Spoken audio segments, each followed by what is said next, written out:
Hello and welcome to Wizards Arena. My name is Draymore and today we'll be going over JumpStart Mythic Rares, new and old, and I'm being joined for the first time by...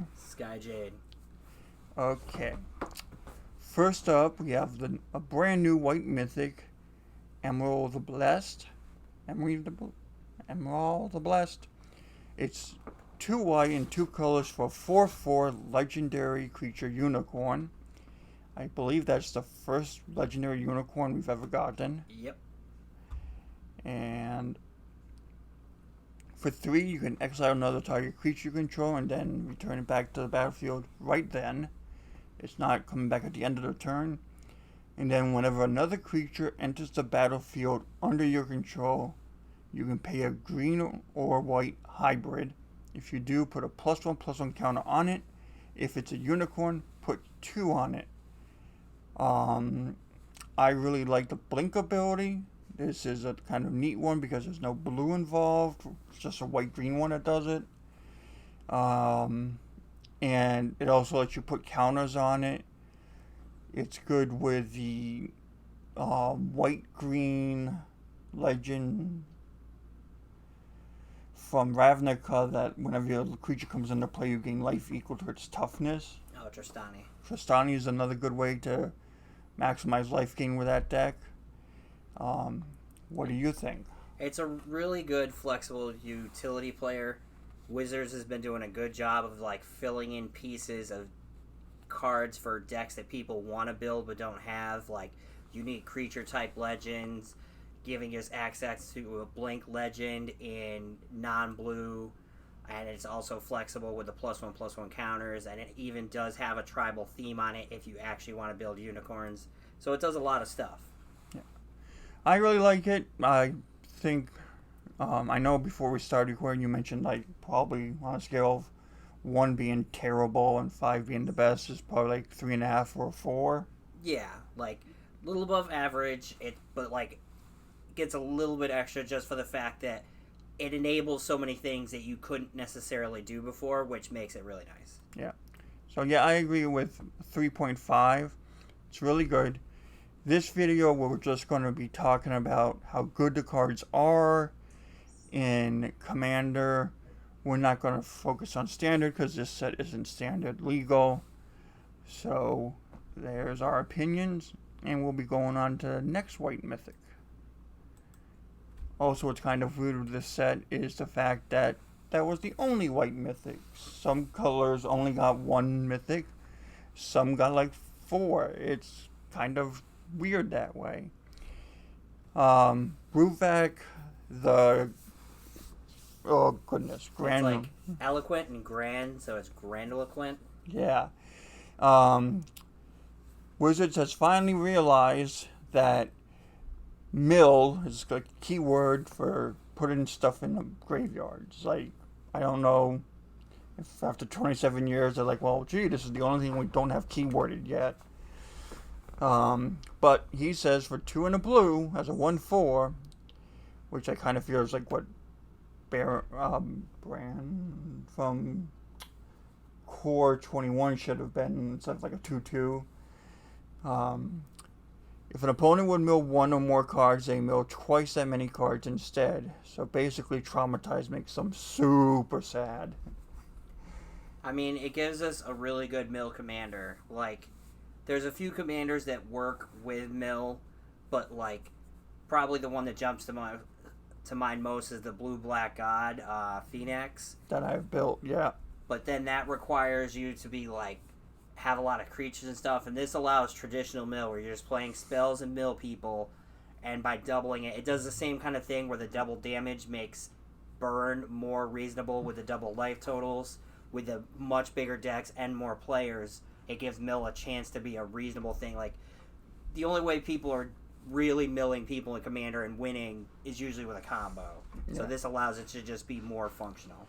Yeah, I have creatures and spells and instants in my deck, so it's kind of a hybrid combo. You'll be seeing it. I'll be starting my deck techs probably by the end of the week, so you'll get to see it eventually. It won't be this week because I have almost 40 decks to go through, so we'll be here a while. Yeah, I think he's really good. Um, or you could put him in the blue black god commander deck so you don't lose the black color. But it is primarily blue. Is the mill and a feature. Um, Probably just a 3. Yeah, like the main thing that is good about it is, again, like the last card, it gives you, like, there wasn't a specifically really good this commander is for mill. It's like one that keyworded, it's on the card. Yeah. But like it makes mill cards that you wouldn't normally play, like in your Phoenix deck that are garbage, are at least reasonable with him as your commander.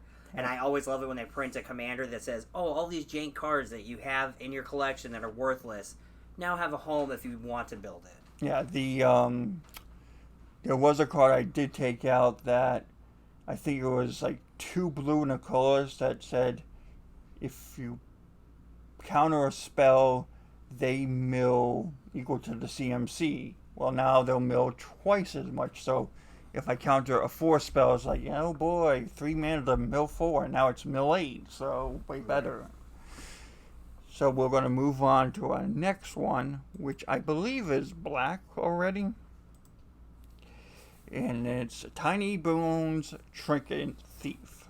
He's a colorless and a black for 1/2 legendary skeleton rogue. At the beginning of each end step, if an opponent discards a card this turn, you draw a card and they lose a life. Yeah, you lose a life. Oh, and I lose a life, yeah. So it's like the similar Phoenix Phyrexian Arena effect. And then 4 and 2 black, each opponent with no cards in hand loses 10 life. There's quite a few, I don't know if there's a full cycle in this set of you spend 6 to do a thing per color. Yep, they also have the hybrid mana cycle. Yeah, and that's divided across mythics and rares, which is kind of, again, weird. Like, I don't know why they did it. Well, it's because their whole setup of this is based on themes, and some of the themes have a higher rarity than some of the other ones too. Yeah. So, like, it's a really unique set in how they constructed it. This is a cool legend for skeletons, I feel, and discard. It's really hard to play discarding commander because you got so many people on the table. Also, this might get used, as you said, there was going to be stuff legal and historic with a few exceptions. I don't know if he is one of the exceptions. No, most of the exceptions are like really old, powerful cards. I don't believe any of the new cards they made are not going to historic. So this will probably be good there. There's not many skeletons overall. I believe there's only one legendary skeleton, which is Skitherix, which, if you're trying to do a janky skeleton tribe, nobody wants to see a giant flying infect commander. There's also the skeleton legend that costs like 5 and 2 black, and you spend like 7 to return a guy from the graveyard to play. Champion. He's not legendary. He's not legendary. No. Oh, I thought he was. No. Yeah, and the only other guy they got is like Lord of the Undead, which gives all skeletons +1/+1, and like they just, for kind of surprising that for as long as Magic has been around, there's so few skeletons printed. Lord of the Undead is just zombies. The one that pumps up skeletons is the one that gives zombies death touch. Yeah, that's the one that just got reprinted from Shards and the Core 2020. So that's at any rate, like before this, there's like very little skeletons. They've made some few more, but still after 27 years, you can't make a viable skeleton deck. It's pretty sad, but still, some people enjoy their jank tribes, and there is a ton of different, like, generically good tribal things that you can put with almost any tribe, as long as it has a commander, to make it at least a fun playable deck, is depending on the level of your play group. So I got a feeling. Well, I kind of feel this is like a 3, 2.5. Yeah, like overall, I'd probably give it a 2.5, and then bump it up to 3 for the same reason I bumped up the first one. Like, so many of these cards are providing things that don't necessarily have a home. Like, it's nice that it gives you card advantage for the discard, which essentially is more card advantage because it's like, oh, like any of those cards, I make each of my opponents discard a card and then I draw, and then you can draw a little bit more. Like the new, I'm trying to remember the new Lily from Core 21. Does she make everybody discard? No, she makes sack because she's like old Liliana of the Veil, but slightly more expensive. That's right. Okay, so this. I don't know if we have another black one. I know there's a lot of black mythics, but a lot of them are reprints. So, hello computer. There we go. Nope. We got one red mythic. Immolating Gyre. 4 and 2 red. It deals X damage. Each creature and planeswalker you don't control, where X is the number of instants and sorceries in your graveyard, and this is a sorcery. So this is really like a red Plague Winds. It just hits everybody else besides you. Yeah, and it's like in Garrick's way, because it's got planeswalkers, like it's going to be very limited in what decks can play it, hence why it can afford to be 6 mana instead of like 9 or something. But if you're a spell heavy deck, like blue, is it something? Yeah, so even somebody like yourself or myself, who each have like 40 commander decks, most of them, like I've got like probably 2 I'd want to stick this in. Like if you're a spell heavy deck, like as long as you don't get hit with a whole bunch of graveyard hate, like that's the one thing you do have to worry about. It does have the potential to just do nothing. Yeah, like in my red blue is it copy deck, it's like, oh, I'll cast this and copy it, so it does double. Okay, now we're talking. Because that deck needs to protect itself desperately. Because I only run like 4 or 5 creatures in the deck. But yeah, I mean, they're trying to give red more Wrath of Gods, but they just don't want to print a card for red that's like Wrath of God with 4 and 2 red, destroy all creatures in play. Everybody would get super cranky about that. They gotta slowly creep up the power level. Well, I feel like they've been trying to do a good job of like addressing weaknesses in Commander of colors, but trying to keep it in a flavor, colorful, like color pie way without breaking it too much. Because it's like everybody's like, red and white were bad at card draw. Red got their like I forget the first card that had it, the one where you exile the top card and then you can play it. Like they've been doing it a lot now, but like when that first came out, it was groundbreaking. Yeah, that we're talking about the Khan's enchantment. There was a spell first before there was an enchantment. Molten. That might be the first one. Thought it had Chandra on it, but still, like there's tons of cards with that effect. And then now we have in the core set we have the White Legend, which again feels very white, but it gives the potential for card draw. And it just because some of these colors have powerful effects that are frowned upon by the social contract of Commander, like both these colors have land destruction and is generally frowned upon. They need other ways to make up for it that don't hit standard, and they print it in all these different supplemental products and help them out. Well, last year's Commander, I believe, was the set where they gave red an enchantment that got rid of other enchantments. It was a kind of janky way to do it, but that's what red's always solely had as a problem, is they couldn't get rid of enchantments. Yep, black's gotten like 2 cards, one of which actually went into standard that could potentially make opponents sacrifice enchantments. So like little ways that they can, it's still not strong at doing it, but that they can potentially hit other stuff.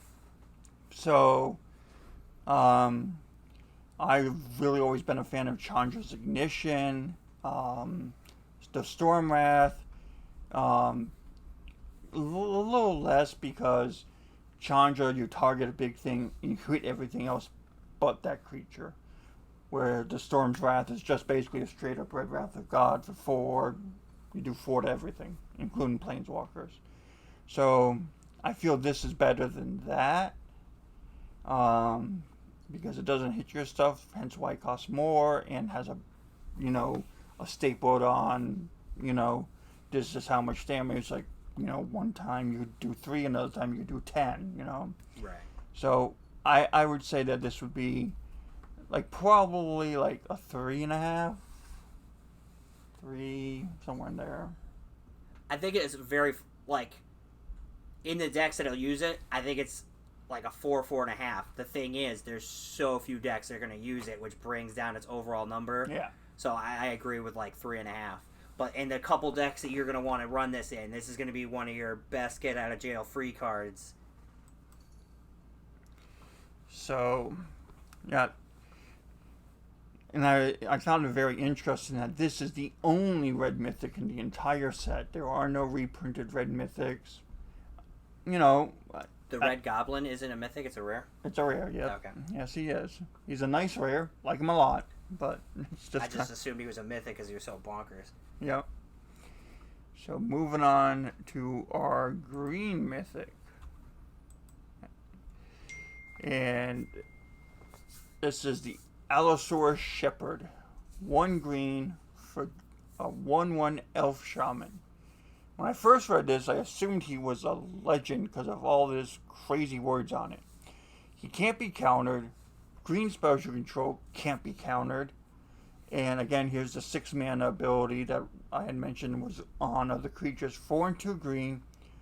All your elves have base power and toughness of 5 and get transformed into dinosaurs in addition to elves. So they're elf dinos. I was shocked when I read this that it was not a legend because I didn't really read the title. But like any of these things that say can't be countered and the rest of your stuff can't be countered have to cost 1 or 2 at the absolute most. Because if you give this to anything that costs like 5, it doesn't really help that much. It's like, well, that, you know, there's other ways around stuff like this too. That like exile it or... This card is bananas. Yeah. Out of all the ones we've seen so far, like, it'll probably get played in Commander, but like this has more applications in other formats. Like this could potentially get played in Legacy Elves. Like yep. With these cards going to Historic, like this is an amazing card for Elves against control, and it has a built-in finisher yep. on it. Elves usually really good at generating mana, so you have a big mana sink, make your guys big. I don't have the list in front of me, but I wonder if since Craterhoof got reprinted, if Historic doesn't get that, and this is what they get for a Craterhoof, like ability instead. Could be. Like I said, the only ones I know off the top of my head that aren't going Historic are Reanimate and Path to Exile. So it looks like some of the really old, classic, powerful ones are trying to keep out of the format to help keep it distinct. Yep. But yeah, this guy, he's really good. Definitely see, are these cards going to be legal in Pioneer? I don't think so. No, Historic is still separate from Pioneer. Historic is just Arena. Yeah. So, yeah, Legacy, I can definitely see it going there. Can't get into Modern, can't get into Pioneer. Like, I don't want to say 5 on this because 5 is like for the banana sandwich ones of like Dark Confidant, Liliandra, the Veil, ones where you're just like, what were they thinking when you read the card? Like Oko is like, this isn't that crazy. Well, Oko would have to get like a 6 because or it's 7. just so broken. Yeah. So 4.5, definitely a 4. The other one started off at like a 4. We fell 4.5, but got knocked down due to limitation. This could pretty much go in, you know, it's going to go in a limited green decks for Commander, but it also is going to be available for Historic, so that makes it a little more useful. Especially if you're going to run 4 copies of this. Like, this is just crazy. So I would give it like 4.5. I agree. Like, honestly, out of the ones we talked about, this is the one that I think will see probably less play than some of the other ones in Commander, but in more traditional constructed formats, like, this is just a beater. I mean, this is the first one we mentioned where it's Legacy. We brought up the words of another format. Like, yeah, because, like, as just a green sideboard, if you have a mostly green deck, just having this in your sideboard if you're against a counterspell heavy deck is good. And then that's, you don't have to be elves for that. And then if you have additional elves, this just gets better. Yeah, and with Llanowar elves available to you and stuff, like, I didn't realize that Historic was going to get these cards, so Oracle of Moldies might be available to them. Like, after we finish reviewing the Mythics, we are definitely going to pull up that list and find out so we sound more intelligent when it comes to the rares. So yeah, 4.5 it is. And let's go on. I know we at least have a green legend. We have the Towering Titan. She is 4 and 2 green for Giant. That's a 0/0. And when Towering Titan comes into play, X becomes the total. He gets X +1/+1 counters, where it's the total toughness of all of the creatures you control. Sacrifice a defender, it gets trample. All creatures get trample. Yeah, that's right. So this can potentially be crazy, especially if you're playing it in a Doran deck or something. Like, I have the Arcades deck, which this could go in. Like, it's good, but, like, it's one of those win more. Like, it's a big creature. Like, it can get trample. Usually your defenders don't need trample. Like, it's a fun, flavorful card if you're just going for that. But, like, I don't plan on putting it in my Arcades deck. Like, I'm not going to put it in my trample deck. it doesn't have defender. I don't need a gigantic creature with no other relevant ability. Like, I don't even know if I'll bother putting it in my Doran deck. Like, it'll be ginormous, but unless I can, like, sacrifice it to, like, Greater Good Momentous Fall, but I'm not sure I want to draw, like, 38 cards. Like, what's that going to do for me besides, I got 7 great cards here, but... Like, it's a fun card if you're, like, a newer player and don't have as a big connection. It's not a bad card. It's just there's a much more efficient, useful cards that even on a fun, casual level that you can use. It's one of the things that, like, when I first started playing many, many years ago, I loved big creatures because they were, oh, it's so big. But it's like, nowadays you need creatures that come in and enter the battlefield, do something, or, like, have some kind of protection. Like, it doesn't even have evasion on its own. You have to sack a defender. So if you don't have a defender deck, then it doesn't even have trample on its own. And, it's a Towering Titan. Oh, it doesn't even have reach? It's towering. Like, come on. Like, flavor fail. Like, so, I mean, I think of all the cards we've seen, this is the worst. Yeah, this is the least impressive that we've looked at so far. It's going to be the cheapest card so far if you open it in a pack. It's not the worst card I've seen. Definitely, like, green's got wood elementals, so that's, like, the worst ever made. So, 1.5, 2? I'd give it 2, just because we said, like, 1 is, like, unplayable. Like, this card isn't unplayable, it's just deeply unexciting. Like, if you were in some kind of limited format, like if you're playing this in the actual JumpStart of actually shuffling up 2 decks, it's a reasonable card. It's not bad. But for Commander, it's deeply unexciting. The advantage for her, or him... It looks like a female giant. Yeah. That makes it better than some of these other ones is it's a static number. Once it comes in and establishes the number, where some creatures like Helden Warlords was based on constant board state, so you kept having to count. Also, I think Wizards doesn't want you to have to recount every single time nowadays. Yeah. But again, that's another downside too, is because its power is determined by the toughness of your other creatures. If you're in top deck mode and you pick this up, you've got nothing. Like, it's a completely dead card because it's other creatures, so you don't get anything for itself. Like, if it even had, like, if it had the flexible that you were talking about and had a starter of 1 defense just so it could at least be alive, I think that would actually make it a little bit better. Okay, and we will now move on to, I believe, your new Commander Legend? No. That must be a rare. Okay, this is the reprint section beginning. Lavanna, Keeper of Silence, 2 white, 2 colorless, fly in, opponents' activated abilities of opponents can't be activated. They're creatures. Yeah. 3/4 flyer, nice card frame. I think this is the first time she's appeared this way. Yeah, this is the first time she gets a new card frame. I'm reasonably sure.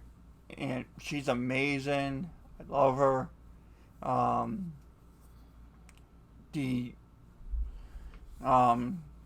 It's more of a sideboard card. It does see Commander play occasionally. Yeah, if you have like either a heavy angel theme or like a heavy like stacks kind of theme of just like punishing your whatever your opponents are doing. Yeah. I believe she is in my angel deck, but I just don't use her ability much. It just doesn't come up in our group. Just because she's cool. Like, she is definitely dependent on the environment you're playing in and the meta. She's definitely like a 4.5, 4. Yeah, like the green card we were just talking about, she is more of a constructed playable card. Like, Yeah. there are certain commander decks, like if you decide to build like a ping deck or something like that, that this card is just gonna hose.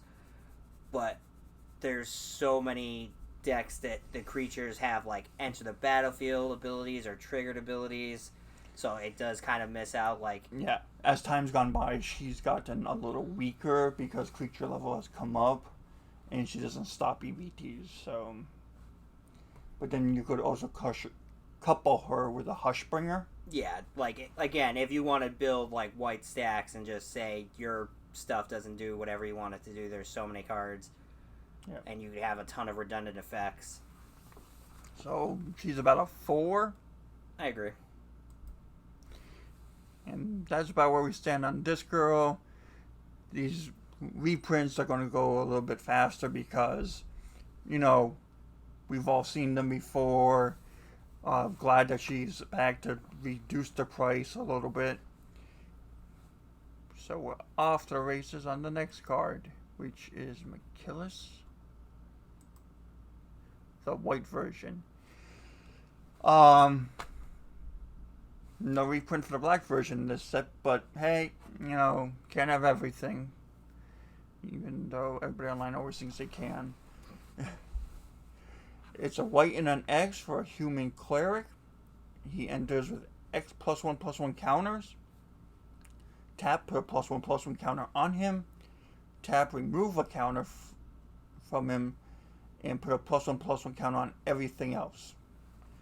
He's really good in like a huge deck that's like all about like you sack a creature to make more creatures, and you can just tap and remove a counter and buff the whole team.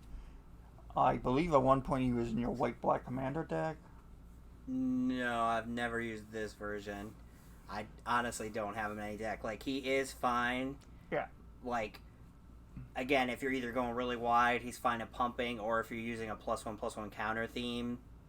Yeah, really and now good that deck. more of the +1/+1 themes are white, like Anointed Procession and Unicorn that just came out. Well, Anointed Procession is more about the tokens than the +1/+1 counters. But, oh yeah, that's right, it only does the creatures. Yeah, it's not an exact doubling season.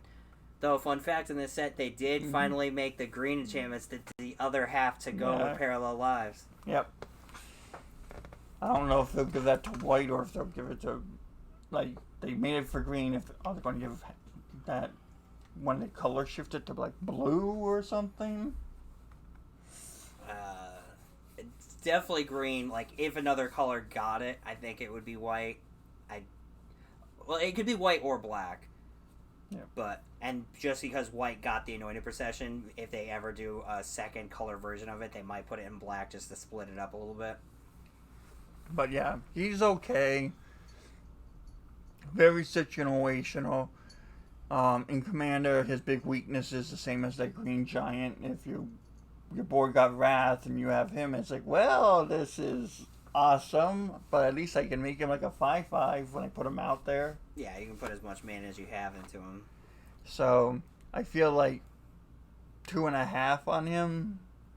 I would give him a 3. Honestly, even though I don't have him in a deck, like, it just depends on what you're doing, if it makes it useful enough for him. Like, I feel like he's really good if you have, like, a ton of abilities based on your +1/+1 counters, because you keep getting there rather than just being, like, an anthem every turn.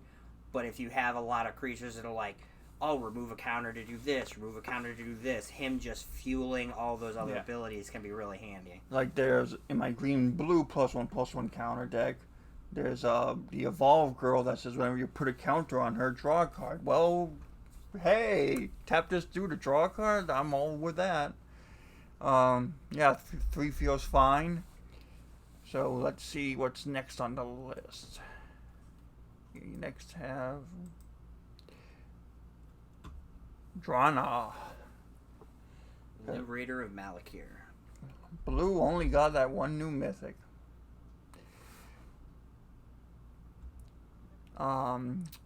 She's really cool and interesting, especially since she's 2 black and a colorless for a 2/3 flyer for striker. Whenever she deals damage to a player, put a +1/+1 counter on every attacking creature. And because of the first strike, if they don't block her with a flyer, you do the damage, then your whole team gets bigger, and then, they do even more. So then people have to decide what they want to do. It's like, okay, I can block your 4/4 with my 4/4 and kill it, but because of Drana, you can't. Your guy's gonna die and I'll live, so... Yeah, so she's like a living anthem for your team. Yep. Like, because of her creature types, you'll also see her in either a vampire or an ally deck, or if it happens to be a black deck that really cares about +1/+1 counters. Yeah, she's really good. She's not crazy good. I'd get it for a 3.5. Like, there's just so many good vampires in general that you can make so many different kinds of vampire decks. Yeah, it's like, not for commander. I only have the one commander deck, but for regular decks, I have like 3 or 4 different vampire decks, and they're each uniquely built in a different way with different vampires on the many different things you can do with them. Vampires, probably my favorite creature type for Magic. So I feel that she gets like a 3.5. I would go with 3, but 3.5 is definitely 100% reasonable with me. And I know that there's like 2 more black...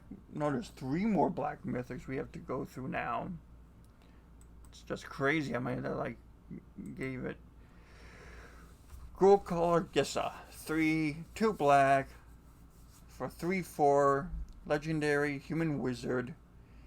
We all know really more like a human warlock nowadays with the way they've reclassified them.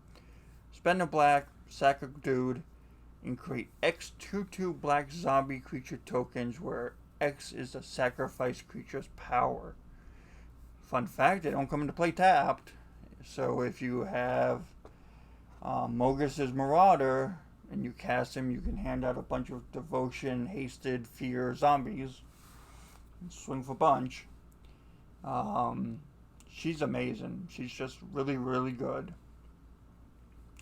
Nice card frame. First time for her. Also brings down the price. She was kind of unnecessarily expensive, but again, she is an amazing token generator, especially if you happen to have a deck where you want to sacrifice creatures. Yeah. So I welcome a reprint. I welcome a return. We're talking probably a 4.5 here. I would give it a solid 4. It's really good. I kind of wish she could... I know it doesn't make sense, but I kind of wish she had the zombie creature type, just so you could...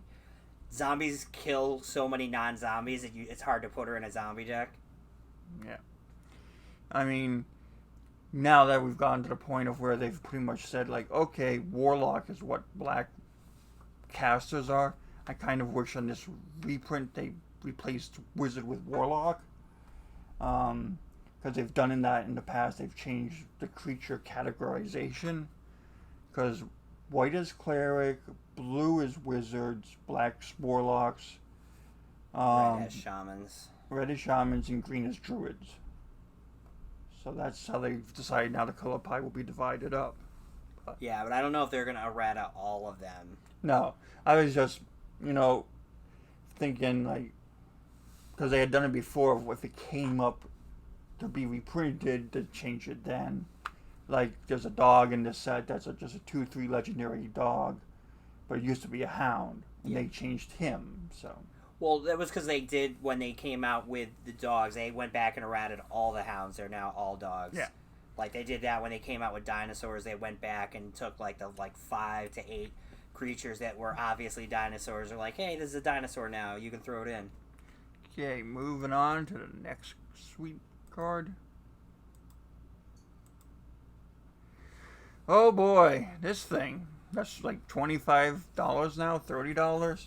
Yeah, it needed a reprint. Yep, and it'll go right back up. It's one of those cards. It's an amazing finisher for Commander. It's a fun casual card. Like the art's great. Like if you're even just doing a flavorful, like, oh, I have a Liliana Commander deck. Like it's her finisher. It's the literal ultimate from the first Liliana, Rise of the Dark Realms. I had mentioned it a little bit earlier. Mogus Marauders, gets run with this card. If you're going to play Rise of the Dark Realms, play Mogus Marauders. You return a bunch of your creatures. He says, for your devotion to black, that number of creatures get fear and haste for the turn. Black giving out haste is very rare. Like, it's a minor difference. I think it's intimidate, not fear. Yeah. I'm not sure. I'd have to look it up, but haste is the key one to look in here. But being able to swing with a good chunk of the big guys, because you don't have to give it to like the Llanowar Elf that came back or the Bird of Paradise, like all the big stuff, just swinging, get them. But that's also the flexibility. If you, for some reason, need like one more mana to do a second spell, I choose my 1 mana dork that came back. Now I play the second spell that, like, just in case the Rise of the Dark Realms wasn't enough, now I have one more over-the-top thing to add on to it. Yeah. There, at one point, we had this in every single Black Commander group in our group. One of our friends mentioned, like, it was just kind of ridiculous, so we both agreed not to do a hard ban on it, but just limit it to, I have 40 decks. It's in one of my 40 decks. He has 40. Same deal. It's just like we don't need to see the same black cards in every single black deck over and over and over and over again. It just makes it boring. Yeah. And especially like lots of times, like, because whenever you're doing a commander deck, like even for us, we have a lot of cards. There's certain cards that do get used all the time, like the utility pieces, but like the way you're winning, like that's what people remember more. So having unique finishers makes it more fun for everybody, both yourself, because you're like, oh, I did this again, and everybody else like, oh, I lost to this again. Like, oh, it's something different. So, I feel like it's Though I think we just started talking about the card. I don't think you ever actually read out what the card did. You might want to do that. Oh yeah, 7 and 2 black. Put all creature cards from all graveyards onto the battlefield under your control. It's really bananas, but it's not totally over the top busted in the sense that, it doesn't cost 5 mana or something like that. So I think it's a 4.5, because 5 are for like the absolute broken cards that they might have to restrict or something like that. This is super strong. Don't get me wrong. I'm not trying to fault it, but with our grading system, like,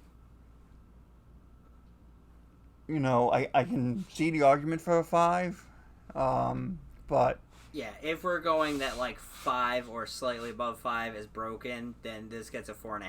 It's amazingly powerful.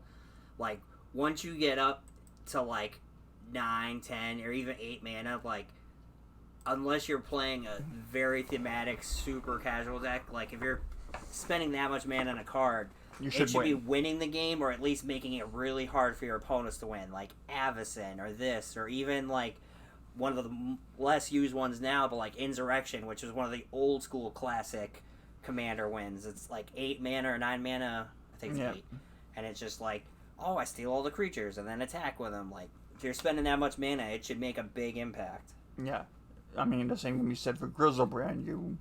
He's not allowed in Commander, but that's one of the reasons they got rid of him, is you drop him, spend 7 life, and have a brand new hand. And if he had haste, oh dear lord, watch out. Funny thing is, as strong as he is, I don't think he would have been banned if he wasn't a legend. Like, he's real powerful, but he wouldn't be as broken if he wasn't in your command zone. So, moving on to the next card is my Black Commander. And I know you had said long ago when you got back in, you saw Rhea Dawnbringer, and you're like, oh my god, and you got back in playing Magic again. And then you saw this thing, and you're like, this puts her to shame. Well, it was like they had Rhea. I was super excited about that card because I had an old Survival of the Fittest deck. I had quit playing Magic. I kept 2 decks, that and my Sneak Attack deck. And like I happened to randomly go into like a collectible shop, saw the Rhea in a case, and I bought that even though I wasn't really playing. But then like years later, this got printed. I'm like, man, this costs less mana and just does more stuff. Like the Swamp Walk normally wouldn't be as relevant as flying as evasion, but in Commander, you're really likely to have at least one person have a swamp, which makes it just unblockable for one person. And then you can also run Urborg and make everybody have swamps. Yeah. And then just, she's so hard to get from underneath because of the constant, not only is she getting stuff back, but your opponents have to sack stuff. Like, you have her out after a board wipe, and then if they can't kill her, they need to play at least like 2 creatures just to survive a rotation and get traction. Yeah. But you keep getting them, like... And when it comes to 1v1 Commander, when I'm playing with people I know, and we don't have enough for a big group, I don't play this deck. Because in 1v1, this is not fun. It's so oppressive. Because I have, of course, in there, Dictate of Erebos. I have in there just several enchantments, Grave Pact, that say, oh, you, like a creature mine died, one of yours does. And I have, I'm trying to remember the name, but there was the black card from Kaladesh that's 2 black and a colorless, sack a creature, draw X cards. Morbid Curiosity, I love that card. And it's like, oh, well, I'm going to get this card back next turn, I'll sack it, and then you have to sack a creature because the Grave Pack's out, and now you have to sack Wonder Shieldred on your upkeep. It's just, like, I know how powerful she is, and I know it can get out of control, but I've seen people come back against it. I was leading the table in a game, and I had all 3 opponents easily beaten, and I just fell on its face and couldn't get up. Yeah, the number one strategy for beating this deck is to just try to keep killing Shieldred until she eventually costs so much mana that he can't cast it. With Mono Black, that's really hard, because Mono Black is second to only green for just generating oodles and oodles of mana. Yeah. But it's just like Cabal Coffers, Urborg, and then all the like Cabal Coffers kind of things, and then just different artifacts to make all your swamps tap for extra. Yeah, I think she was up to like 17 and I was still able to cast her. It's just stupid. But yeah, she's currently like 25 or 30 also. She's pushing a 4.5, like 4 3/4 definitely. Like, she's really up there high. Well, like, I also said, like, I have my own Reanimator, like, mine specifically Reanimator Commander, and I do Carador because of the colors. But if Carador, like, if Shieldred was actually those colors, then Shieldred would have been my commander when I built it. Yeah. I built her around running a little bit of reanimation, but just, I know it's not the same creature type, but this is my demon commander. Because all the demons are just so ridiculous. It's like, yeah, we're just trying to make mana and do crazy stuff. Yeah, because, like, if they ever, like, because I know Commander already has, like, a Lieutenant ability, but if they ever came up with a thing where you could have, like, a commander in your, like, a legend in your deck be a sub-commander that could potentially, with a card, become the commander, like, her and Rhea are, like, the lieutenants of my Carador deck, my black Reanimator and my white Reanimator that work underneath Carador. Well, I'm curious to see, it has been mentioned and heavily implied in Commander Legends. We'll get 72 new legends, and they have always said there's a list of legends we're going to reprint. And on that list is the Black White Angel Sister 2, Gisela, Bruna, what's the third one? Begins with an S. Solana. It's the green-white one. I can picture both the art. One of them gives hexproof to everything, and one gives it to herself. One has hexproof and makes it so you can't sacrifice creatures. The other one gives hexproof to like you and like humans you control, and you can like remove cards from your graveyard to make human tokens. So it'll be interesting to see what that white-black angel does. Maybe it will be something where you can stick in Rhea and Shieldred into that deck, or something crazy along that lines. This is a 4.5, no question. She's 7 mana. She's just totally crazy. I think we've like said everything that can possibly be said about her. Moving on to the next card. And the next card is, I believe, a green. We don't have any more red cards. Boom! I don't even think we have to discuss this. It's a 4.5. It's 8 mana, 5 and 3 green for 5/5. Oh, that doesn't sound that good for a beast creature. Well, Crater Hoof says, let me explain to you how this works. I come into the battlefield, creatures gain trample and +X/+X till end of turn, where X is the number of creatures you have. And I also have haste. So I come out, your whole team gets big, and we destroy somebody. Yeah, there's 2 big green finishers. If you're going wide, it's Crater Hoof to make them all big. And if you're going tall, it's Overwhelming Stampede to make all your guys as big as your biggest guy. Yeah. And this is just, he recently got it, was he in Mystery Boosters, I believe? I'm not sure, but like fairly recently he had gotten reprinted like a few sets ago and was back down, and he's already back up to like 40 or something like that. Yeah, he's like at 40, 45 right now. He's just, again, like Shieldred, he is ridiculous. He's more along the lines of Rise of the Dark Realms. Yes. It's a one-shot, like, here we go, boom, please don't have fog. And, like, I would actually put it slightly above Rise of the Dark Realms, because Rise of the Dark Realms, like, both of them require something. Like, Rise of the Dark Realms requires your stuff to be in the graveyard. But, like, unless you're milling, like, that can't be early in the game. But early in the game, especially with green, you could just, like, have a few creatures out and just get this out early and, like, maybe not win the game, but just surprise kill somebody out of nowhere. Like, oh, I think this is the person that's my biggest threat. I can just knock them out of nowhere. Nobody's even expecting it yet. He's playing lots of white-black and has wraths. So he goes first. I'll deal with this red guy later and stuff. And then on the bottom, it's a 5/5 haste for 8, which isn't great, but green doesn't have a ton of haste creatures. And I've definitely won a game or two where somebody needed one more turn to kill me. Well, actually, he's a 6/6. True. So he gets a +1. But the point is that I can have nothing on board. They think they're safe, and then just they weren't expecting that 5 or 6 damage with the green deck. And also the fun fact with him too is, he comes in, and then the next turn, if for some reason the game's continued, he's just a 5/5 haste thing. But with the Mythic Unicorn we previewed at the beginning of this video, you can blink him and redo it again, because I've had the ability before where I was able to play him as an instant. So I flashed him in onto defense, made my whole team big, survived this enormous assault, and then blinked him at the end of turn, on the beginning of my turn, and attacked and won, where I shouldn't have.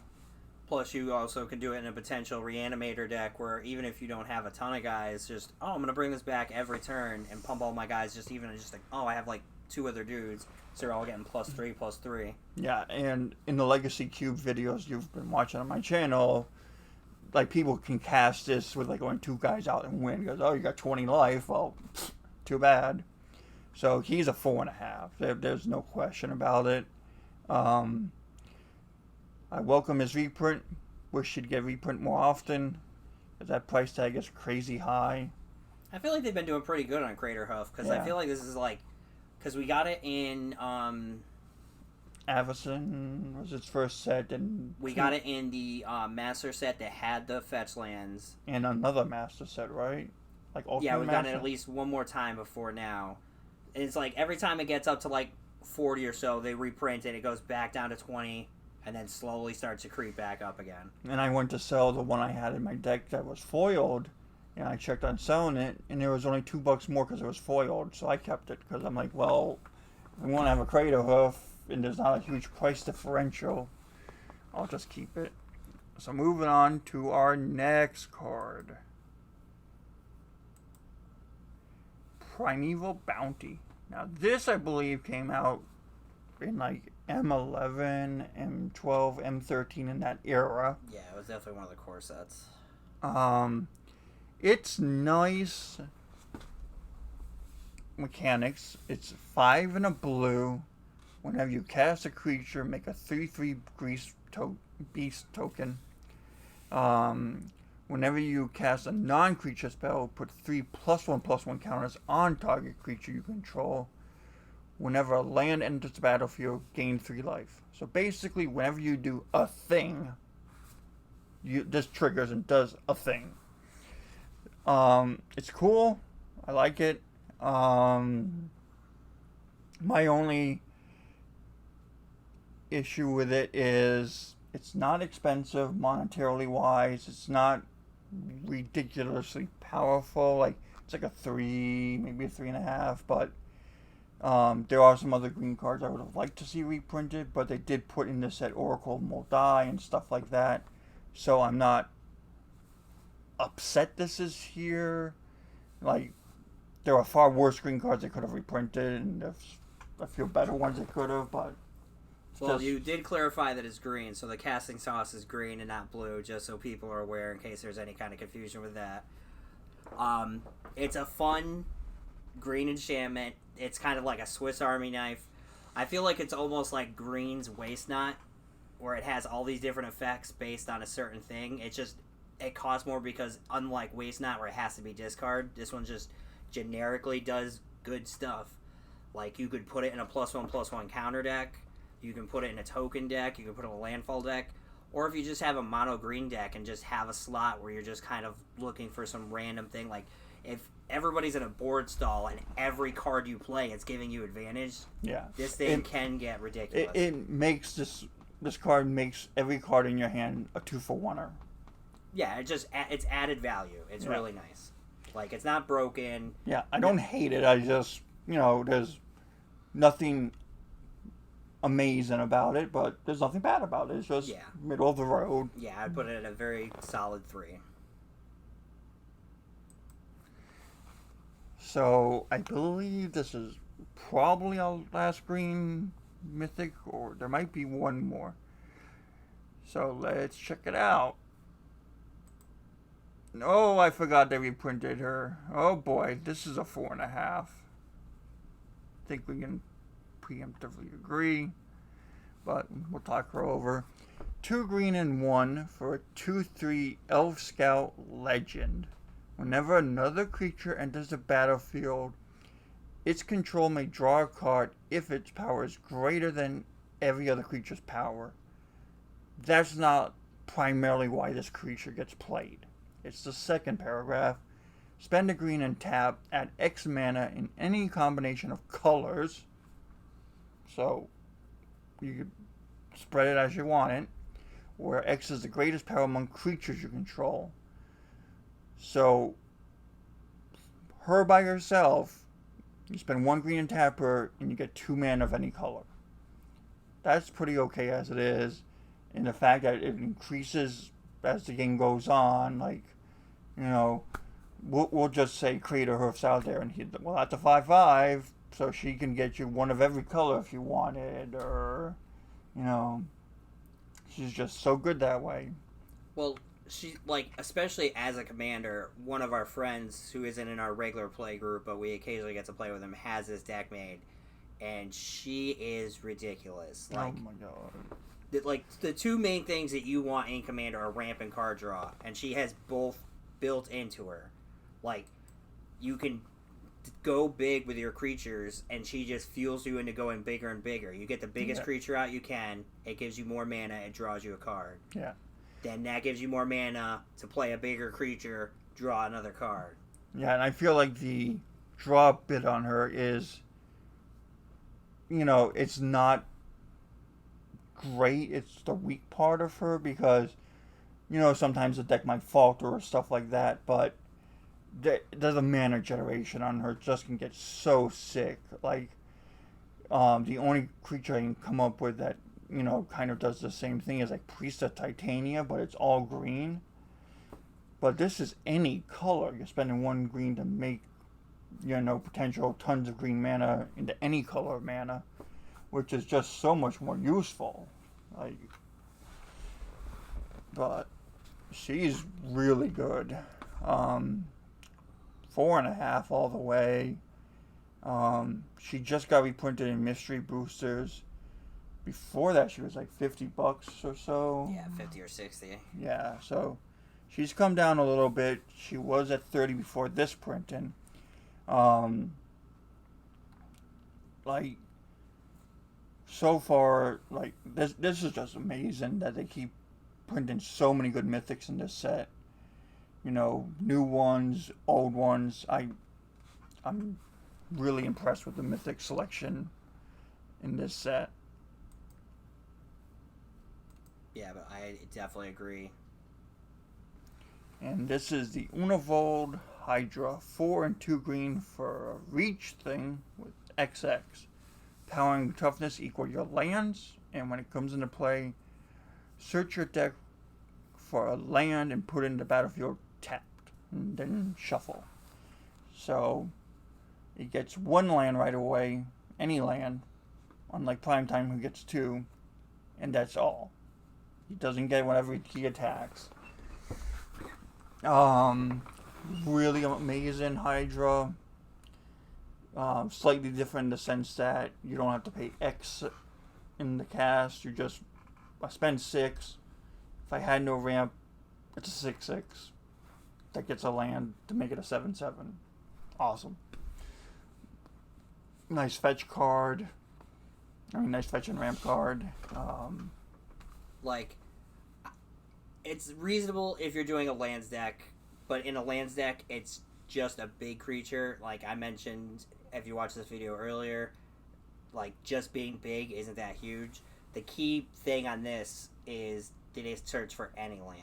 Yeah. So there's a lot of decks that either have lands that are like combo potential, huge ramp generators like Cabal Coffers, or it could just be a utility land where you're like, oh man, somebody's graveyard's out of control. Let me get a Bajuka Bog or a Scavenging, the colorless one that can exile graveyards. It's the desert, Scavenging something. Oh, the Scavenging Worm? No, it's a land. But it's the colorless desert. You can pay 2 exile a desert to remove all graveyards. But this is where I feel that this card shines, is the utility of being able to get any land. Because, like, there's plenty of things that are just generically big. And, like, this at least has the added upside. Plus, the reach is nice, too. Because, like, if you're in mono green, usually one of the things you can struggle with is flyer. So just having a big flying blocker, yes, it doesn't fly, but it blocks flyers, can be very useful. And, like, I feel the number of creatures that have reach in green is way low. Because, like it's been mentioned before, tree folk they don't all block flyers. Like, why? Like, they stand up there, like, whatever, I mean, it's more of a flavor fail. Like, they have to balance mechanics, but it would be nice if some of the giants and tree folks, like, they more often gave it just reach just cause. Like, the one that just got printed in Theros, that guy is like, oh, he's an Elder Titan or whatever. Okay, he looks really big. Can he block flyers? No reach for him. Okay. Well, he's so ridiculous as it is. We'll let that slide, Plus, like, if you're trying to help come up with a reason for it, like, lots of times when you see flyers and big things, they kind of are so fast they can't get them. So you could, like, oh, the reason they can't block them is because they're too slow. So, I feel like it's a 3.5. I would have gone with 3, but yeah, 3.5 sounds reasonable.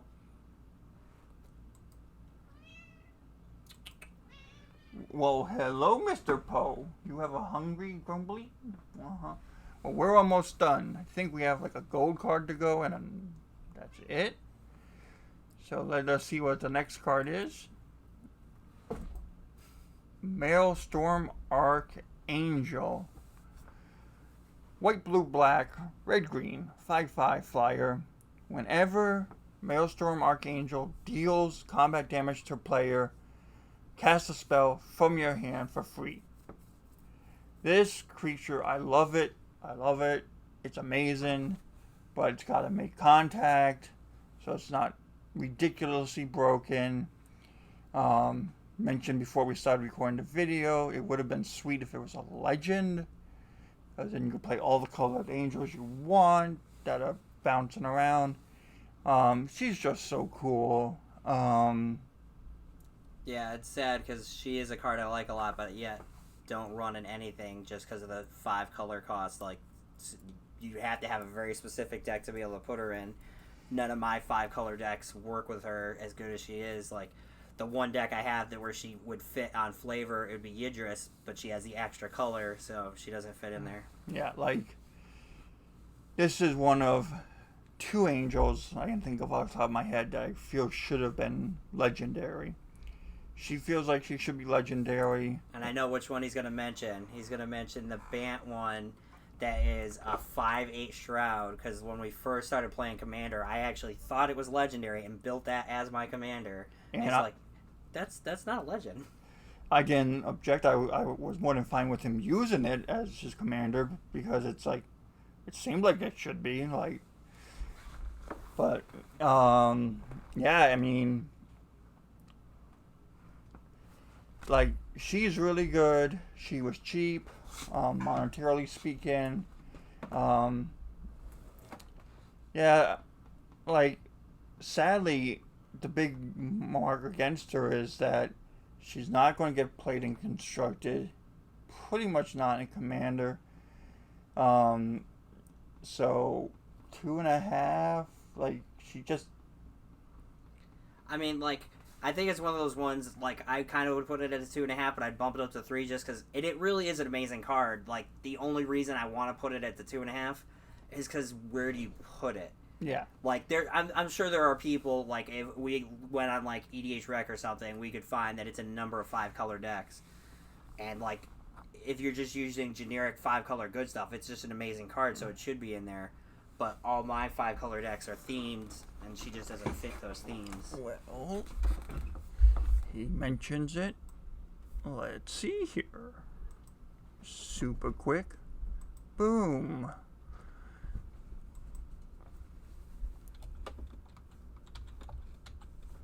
Maelstrom Archangel. And the results are in. It's in 4% of about 30,000 decks, which works out to 1,264. So, 4% of the people use it, and this card was $2.50. 4% is... Considering the restrictions of the amount of decks you can go in, and, like, some of those 5-color decks are going to be themed, I think that's a fairly reasonable amount. Like, if I had, again, a generic 5-color deck that didn't have a specific theme, like, I would 100% have her in there. Or if they ever come out with a 5-color Angel Commander, I would 100% make that. Like, in their auto-include. Or if they ever come out with a partner that's, like, partner with a non-legendary creature, that is now your other commander. Like, speaking on partner, and it's not really related to her, like, I feel like they should have, partner, like a white-green partner come out, and its partner ability says, will partner with any other legend as long as it's white and green, and it's got to be at least 2 colors. So, it will partner with a white-blue guy or a green-blue guy. So, you get a maximum of 3 colors, not 4, or not taking a 3-color thing and fusing it. The thing I most would like to see them do with partners is come out with a partner that is a single color Doesn't even have to have an ability or just a very basic ability so as to not like make it too powerful, but can partner with any other legend just so you're like, oh, I have this legend I love, but I really want one more color to make this deck do everything I want to do. So you could, like, instead of deciding, do I want to limit my deck with less colors or change the commander to add the colors, you can get the legend you really want and have the colors you really want. Because I get that the restriction breeds creativity, and for most of the time that's fine, but sometimes you have a commander that you really love, but everything you want for that deck has one more color. And I feel like if they did do that, they'd have to, like, say on the card, like, to a maximum of 3 colors, because they seem like they don't want to make any 4 more color decks, but 5 colors fine. But those are all very specifics.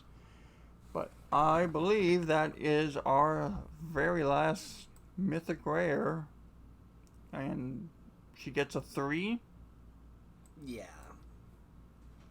She's one of those cards, like, most people who've been playing Commander a while have, like, somewhere set aside, or if it's even just in their mind, a collection of cards that they're like, I want to put this in a Commander deck.